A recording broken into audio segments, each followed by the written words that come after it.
Hi friends. This is our YouTube channel. JS Interior Designs introduces you varieties of interior making products and designs. I review houses and commercial interiors, building materials, and I also introduce you masters in interior designing industry. Please visit my channel and do like and subscribe if you find my videos are useful. Give your valuable suggestions and feedbacks as comments. Grant K. Gibson has been designing homes for more than 15 years. Originally from Los Angeles, the 39-year-old designer, who's now based in San Francisco, takes pride in creating living spaces that speak to the personality, preferences and experiences of his clients. Now, he's releasing his first book, The Curated Home, which takes readers inside his design process and educates them on how to develop a timeless and curated interior that'll fulfill their aesthetic tastes for years to come. It's not only about practical tips, how to display objects from travels, what to look for when making furniture purchases and the type of paints that work best in a particular room, but also how to think like an interior designer, Gibson writes in the book's introduction. Below, Gibson shares some advice on where to start when tackling design projects. So whether you're furnishing a new home, updating your kitchen or just want some inspiration to refresh your rental, here are his 6 top tips for tweaking your decor. 1. Determine your style. How do you want a space to feel? Here's a trick to help you hone in on your style. Take a look at your closet. Do you prefer tailored pieces or do you prefer looser and more comfortable items?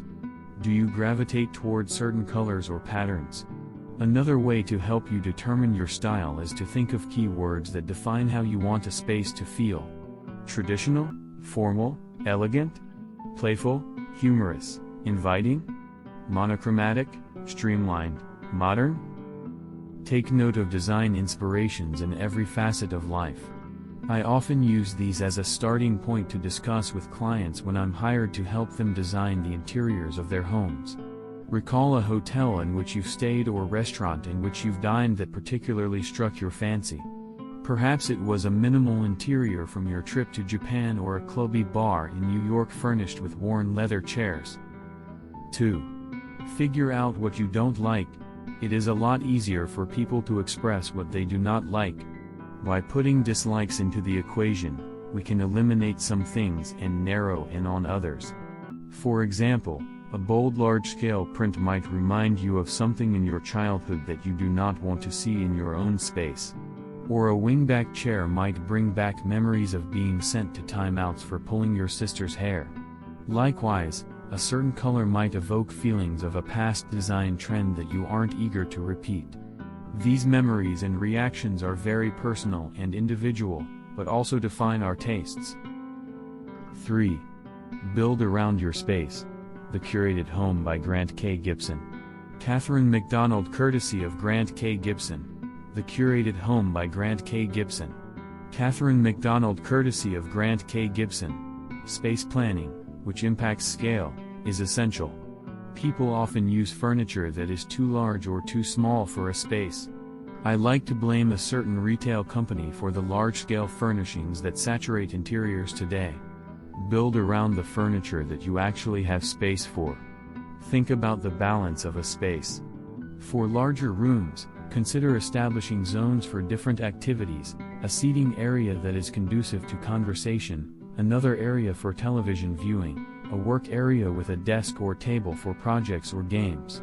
Even though I love symmetry, you can make things feel too contrived when you make everything symmetrical.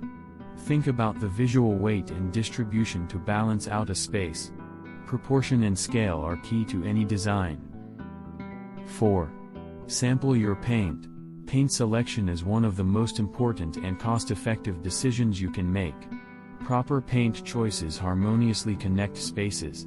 Consider the house as a whole. You risk creating disjointed rooms if you paint one room at a time. Take into account how colors affect our mood. Some colors make people feel happy, calm or even agitated. I have been known to paint interior doors a bold black for a contrast against crisp white walls. Sample actual paint colors on your walls when looking at options.